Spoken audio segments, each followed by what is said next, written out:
Now, the Roma Wine Company of Fresno, California presents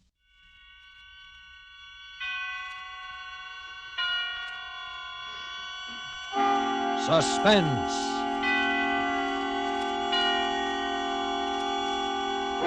Tonight, Roma Wines bring you Mr. Lloyd Nolan as star of Murder for Myra, a suspense play produced, edited, and directed for Roma Wines by William Spear.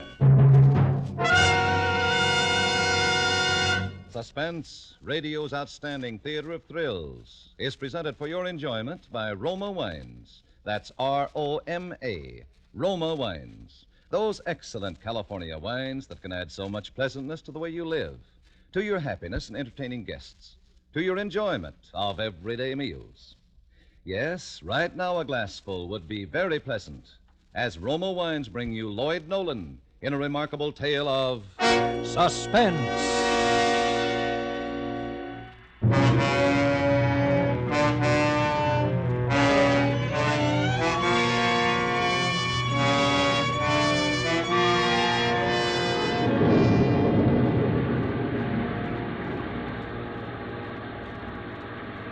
It was raining hard. I was on the bus for Hollywoodland. Myra had said, Take the last bus, Ernie. That'll get you to the house at about 1:30, and I'll see to it that His Highness and I don't get home from the party until after 2. That ought to give you plenty of time to get set. well, I had taken the last bus, and it was 1:10, and we were coming to Beechwood Drive. Don't ride all the way. Get off at Beechwood and Franklin and walk up, just in case. I pulled the cord. I was following Myra's instruction to the letter.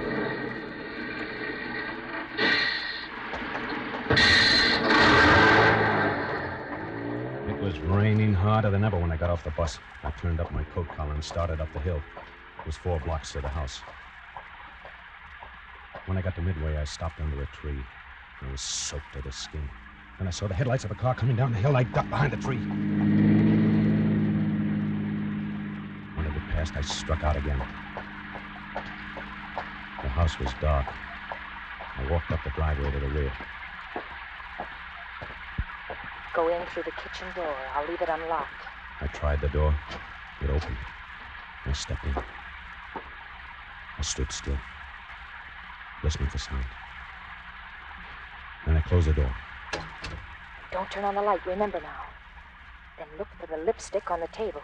I struck a match. The lipstick was on the table. The lipstick meant that the way was clear for me to go upstairs. The match went out, and I stuck the burnt end in my pocket. There was a puddle of water on the floor where I'd been standing. I got a kitchen towel and wiped it up. And I wrung out the bottom of my trousers and wiped the floor again. I took off my coat and went to the sink and wrung out my coat, too. I looked at my watch. It was 1:55. Didn't have any too much time. Myra and the old man would be returning any minute now. So I walked into the next room. It was the dining room. The door on the other side of the room was open. Led into the hall. I could see the stairs. I walked into the hall and started upstairs. And the match went out. When I got to the top, I lit another. Our bedroom's the first door on your right. I opened the door. Saw the twin beds. I'll keep him late at the party, so that by the time we get home, he ought to be pretty knocked out and fall asleep in no time. He'll have been up since 6 a.m. And there was the clothes closet. I opened the closet door and stepped in. You'll find the hammer on the top shelf. I'll hide it behind some old hats of mine. I was groping for the hammer when I heard a car turning into the driveway. My first impulse was to run to get out of the house. Now that the time had come, I was afraid. I was deathly afraid. I started for the door and... You've got to go through with it, darling. It's the only way. It's his life or mine. Don't you see? If you love me, you'll do it. I took hold of myself. I stepped back into the closet and closed the door. I recalled thinking, this can't be me. Ernest Cobb, hiding in the dark with a hammer in my hand, waiting to kill a man I don't know. A man I've never even seen. Waiting to murder him in his sleep. This must be somebody else.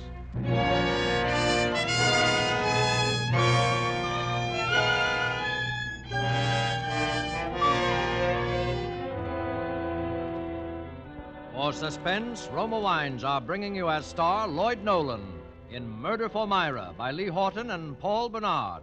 Roma Wine's presentation tonight in radio's outstanding theater of thrills, Suspense.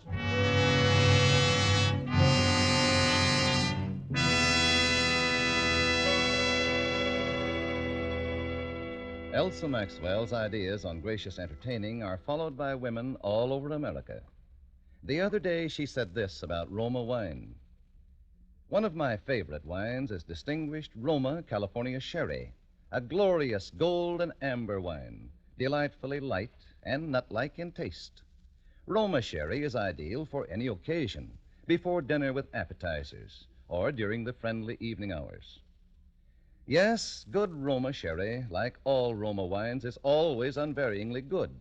The goodness of carefully selected grapes, brought to perfection in California's choicest vineyards, gently pressed, then, unhurriedly, guided to flavor richness by Roma's ancient winemaking skill. Yet all this goodness is yours for only pennies a glass. Remember, because of uniformly fine quality at reasonable cost, more Americans enjoy Roma than any other wine. R-O-M-A, Roma Wines. And now Roma Wines bring back to our Hollywood soundstage Lloyd Nolan in Murder for Myra, a narrative well calculated to keep you in suspense.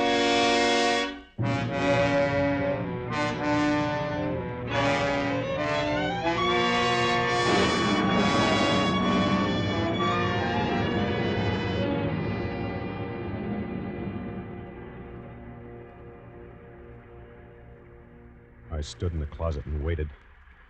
I could hear voices outside in the driveway and the slam of a car door. The hangers loaded with clothes are poking me in the back, tipping me off balance. I was standing on a pair of man's shoes. His shoes. I kicked the shoes out of the way and shoved some of the hangers back and closer together. I listened. There was some sound from below. But everything was quiet again. And then I remembered Myra saying that they shared the driveway with the folks next door. I put down the hammer.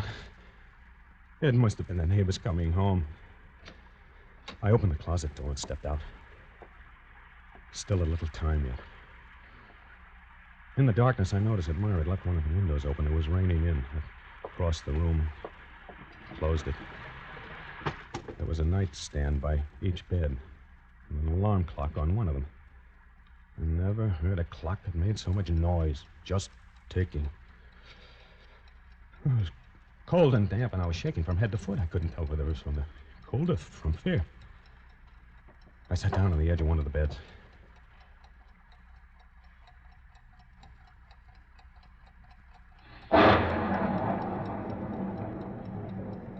And then I decided to have another look at the hammer. In a few minutes, I was going to have to use that hammer. It's a big, heavy one, Ernie.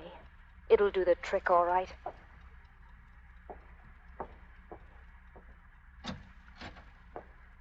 I felt along the floor of the closet for the hammer. Then I hefted it experimentally.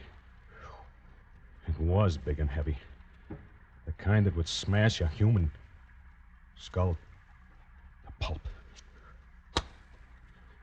I looked at clothes hanging there, many of them his clothes. In the flickering light of the match, one garment caught my eye, probably because it was long and white and had big gaudy flowers on it. It was Myra's negligee. She'd been wearing it that morning when I first met her 5 months ago.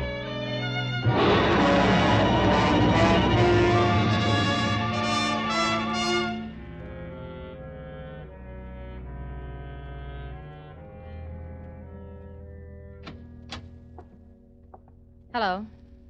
What can I do for you? Oh, good morning. I hope you'll excuse me for bothering. You see, I'm taking a poll of homeowners. What kind of poll? Well, it has to do with your post-war plans. I don't have any. My husband does the planning in this family. I just go along for the ride. Oh, I see. Well, still, if you're not too busy, I would like to ask you a few questions. Why not? I'm just sitting around twiddling my thumbs. Come on in. Thanks. Thank you. It's a beautiful day outside, isn't it? Is it? I hadn't noticed. I sat down on the sofa and opened my portfolio. I felt ill at ease. bare emotions do that to me, and Myra's emotions that morning were as bare as her throat in that low-cut negligee. I knew right away that she'd had a row with her old man. In my business, you get so you can figure out things like that. And it was as plain as the nose on my face. My nose was pretty obvious that day. I'd been to the beach and I was burned to a fiery red and my nose was peeling. She laughed then, at me, I guess. You got quite a case of sunburn, Mr. Cobb. Ernest Cobb. Yes, I have, haven't I? That's too much beach, I guess. I haven't been to the beach in 2 years. Oh, don't you like it? Sure, but what difference does that make? His Highness doesn't. Is who? My husband. Let's have the quiz. Oh, yeah. Yes, of course. Now, first, your name is... Blair. Myra Blair. His name is Ray. And his business? He's an aircraft engineer. A scientist. And you don't work? No, I'm just the housewife. The little homemaker. Right here. You don't sound as though you fancy the role, Mrs. Blair. I hate and despise it. No, that's a shame. Any children? Yes, a daughter of 4 named Julie. She's at nursery school. And now for the questionnaire. Are you do you know whether or not your husband is planning any extensive repairs or remodeling on your home after the war? I haven't the foggiest notion. It's like I told you, I'm part of the decorations here. What I think and how I feel doesn't count. Oh. I suppose you think I'm talking out of turn. Well, I am. I'm sick and tired of the whole mess. He comes home and smokes his filthy pipes and tinkers around his workshop down in the cellar, and I just sit here. Night after night, it's the same thing. Look at me. Am I so hard to take? Well, he's probably just got his mind on other things. Yeah, I know. Planes. That's all I hear. That's the war, Mrs. Blair. He's phooey. It was the same before the war started. I'm not getting any younger. I want to have some fun. Do you blame me? But no. I think everyone's entitled to some fun and good times, Mrs. Blair. Call me Myra. I never did like being called Mrs. Blair. About the questionnaire. Now, perhaps you can answer me... Phooey to the questionnaire. I'm sorry. I'm just in a nasty mood, that's all. I had a fight with him last night and another one this morning. I had to blow my top to someone. You just happen to be it. Oh, that's all right. About your questions, honestly, I don't have the answers. It's like I said. Sunburn of yours, you better do something about it. Well, it does burn pretty much, all right. My hands are cold. Does this feel good? She bent out over me, and I could feel her breath in my ear. One lock of her hair fell away from her forehead, and it brushed my nose. Then her fingers touched my face, and I did something crazy. I reached up and grabbed her by the shoulders and kissed her on the mouth. And the next thing I knew, she was in my arms. And she was kissing me and sobbing in a sort of a spilling over of emotions that left me scared and limp as a dish rag. Oh, there, that's... You're gonna change things, aren't you, big boy? Oh, sure. You'll help me? Sure. I'd do anything for you. Anything.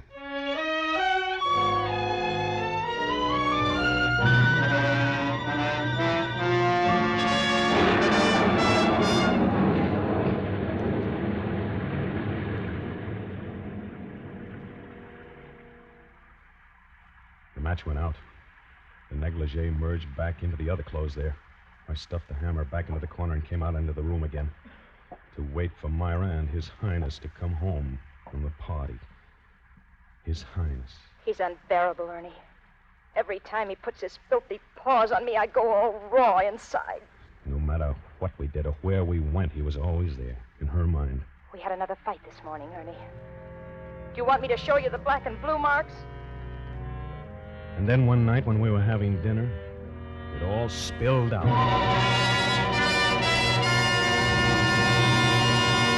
There's only one answer, Ernie. I gotta get rid of him. Well, that's what I've been saying all along. You've got to divorce him. No, Ernie. That isn't what I mean. Well, then what? I mean I'm gonna have to do away with him.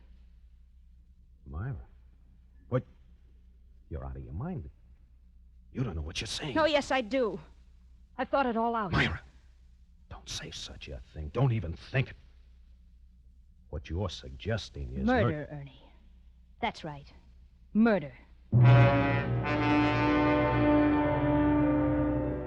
didn't sleep that night. And yet, worried as I was, that the idea didn't seem real to me. Murder. It was something you read about, something for gangsters and madmen to traffic in.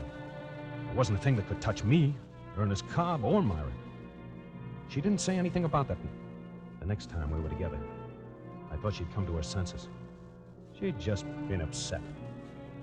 And then one night we went rowing in Westlake Park.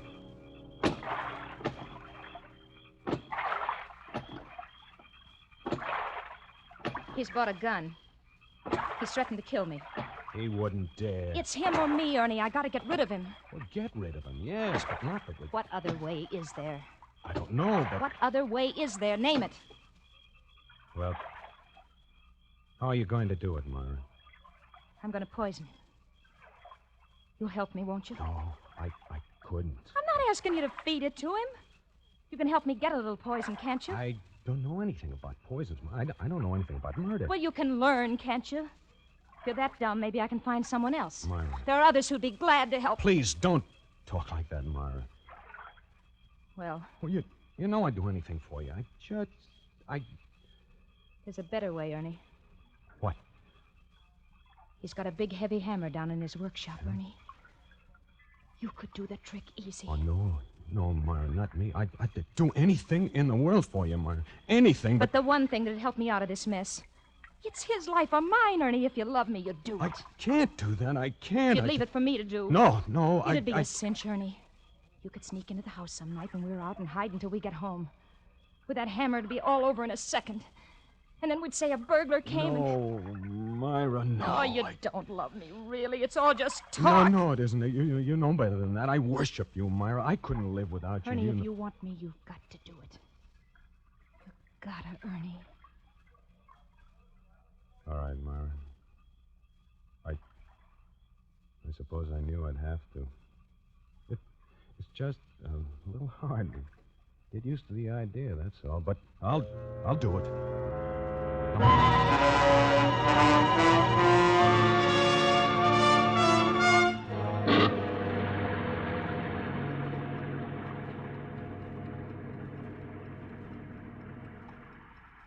I looked at my watch. It was 2:10. They'd be home soon. I lost my nerve once and started downstairs, and someone walked past the house, that's all. Just walked past the house. I ran back up into that bedroom with my heart pounding so that it drowned out the sound of the clock. Then the headlights of a car flashed across the wall. A car that was turning into their driveway. There was no mistaking it this time. This was it. I could hear the voices of a man and a woman. The woman's voice was Myra's. Slam up a car door. Footsteps on the cement driveway. I eased back into the closet once more. Felt for the hammer on the floor and closed the door, all but a little crack. Then I heard the front door open and close. Somebody walking upstairs. Come on, Julie, wake up. Wake up now, darling. Come on. We've got to get undressed. Go to bed. It was Myra. The kid was asleep and she was carrying her. That's the girl. Now stand up. That's it. Turn around, darling, so Mommy can unbutton your dress. There. You go in your own room, dear. Take off your shoes. Mommy will be right in. I heard her walking toward the closet. Ernie, are you there? Yes. I knew she was standing there, but I couldn't see her. I groped for her in the darkness. My hand touched her shoulder, and then she was in my arms, her body pressed against mine, and I was kissing her. Did you find the hammer? Oh, Myra, Did you find the hammer? Yeah, the hammer, yes. He's putting up the car. He'll be up in a minute. Myra, it's all off. I can't do it. You've got to. I can't do it. Ernie, listen to me. I can't. I tell you, I Shut can't. up and listen to me. Ernie, you say you love me. Oh, you know I do. I worship And you want me, don't you? More than anything in the world. All right, then. If you want me, you got to do it.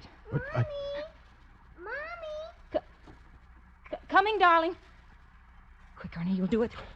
I'll do it. Of course I'll do it. I knew you would. Mommy! She kissed me and closed the door. And then I heard him coming upstairs. He came into the room and switched on the light. I heard him moving around. I figured he was undressing and getting ready for bed. Well, is she as asleep. She will be in a minute. Well, that kid isn't getting enough sleep, Myra. Now, don't start that again, please. Where are you going? Oh, the clothes closet to get my pajamas. Why? I held my breath.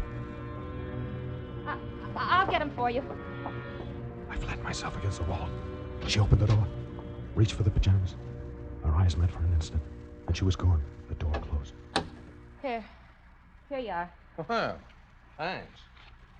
What are you hiding in there? What do you mean hiding? Well, the way you made a dive for that door, I thought... nuts. What would I be hiding? I don't know. I just said... What are you doing? Say, what's the matter with you tonight, Myra? There's nothing the matter with me. Why? Oh, you're so jumpy. Well, can't I ask you what you're doing? Fooling with the clock? Sure, but why jump out of your skin? I'm just setting the alarm. It's already set. I'm setting it ahead for 4 o'clock. Why? Because I got to be at the plant at 5 this morning. I've got a trial run. Oh. This was something we hadn't figured on. I looked at my watch. Well, it's 3 now. You won't get much sleep. I know it, but I can't help it. Don't put the clock on my table. Put it on your side, where it always is. Oh, okay, if it's so important. Hey, how did all this water get on the floor here? Through the window, I suppose. No, but it's closed. I closed it when I came up. We left it open. Oh. Well, if you're getting up at 4, you better get to sleep, don't you think? Oh, I guess so. I heard them get into bed. Well, good night. Good night, Myra. The stage was set. I breathed easy. Now, I'd only have to wait for him to... Then the thought struck me. Suppose he doesn't fall asleep right away. Suppose he doesn't fall asleep at all. He isn't so tired. Even if it is late. He doesn't sound knocked out to me.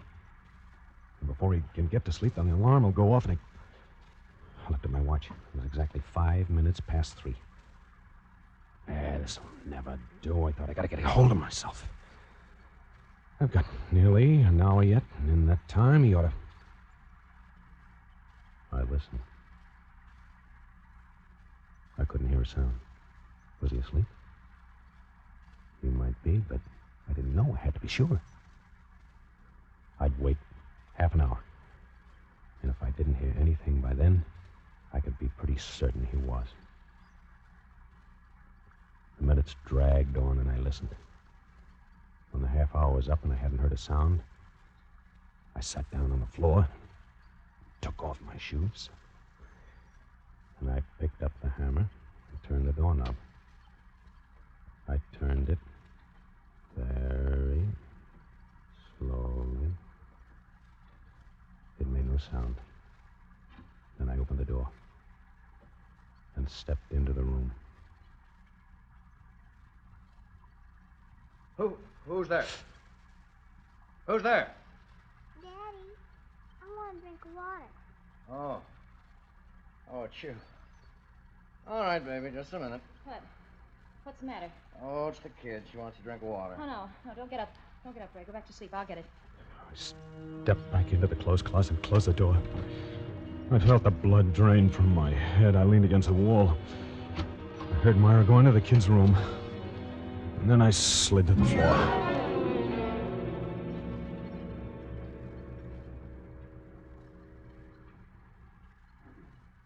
I guess I must have passed out then, or fainted, or something. Because the next thing I remembered was sitting up, startled, wondering where I was. I looked at my watch. It was 3 minutes to 4. I remembered now where I was and what I was there for. I was in the closet. There was a man on the other side of the door that I had to kill before an alarm went off. And the alarm went off at 4. I remembered that I had to be very quiet because the man was asleep. Everything I did from that time on was automatic. I acted like a man in a dream. I picked up the hammer and stood up.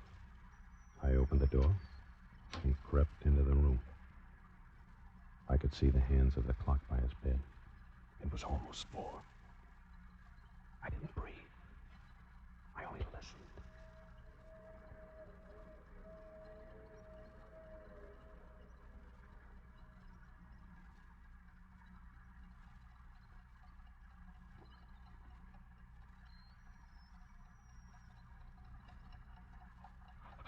I touched the foot of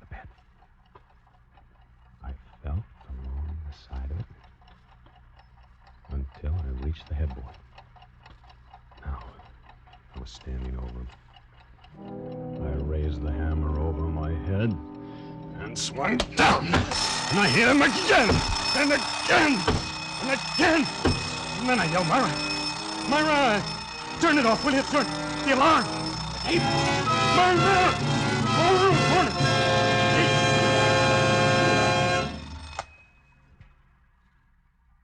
And then the light went on. And I was looking at a man sitting up in the other bed. And he was pointing a gun at me. Hello, Ernie. I moved the clock. You saved me a lot of trouble. I looked down at the bed I was standing over. And I saw Myra. And blood. And the hammer.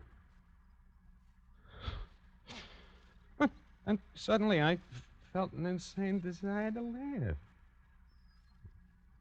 And then a sob caught in my throat. I couldn't control myself. I started to laugh. I couldn't stop.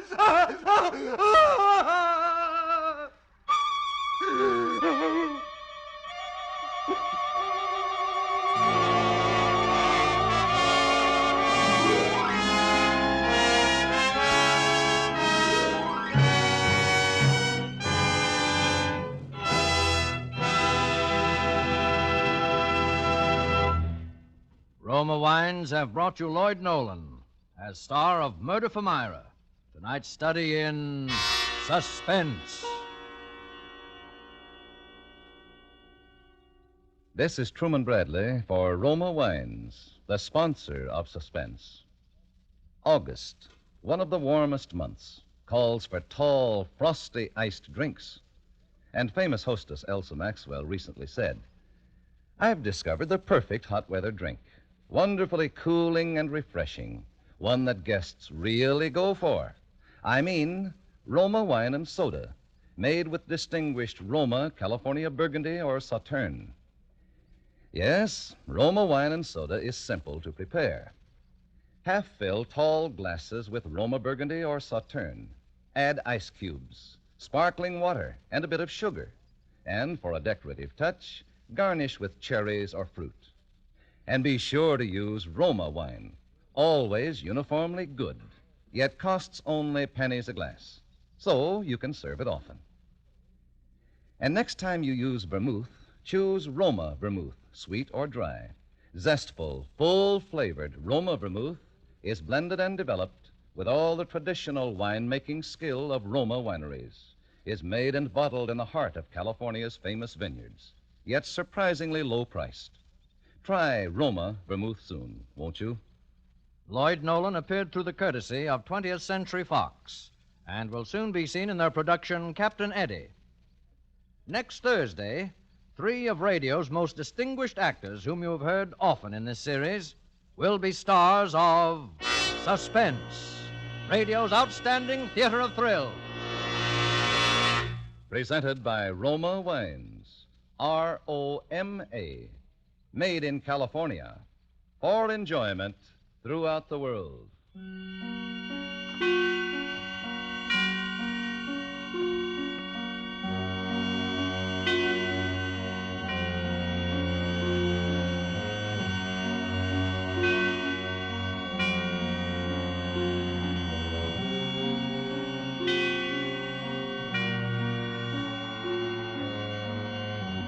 This is CBS, the Columbia Broadcasting System.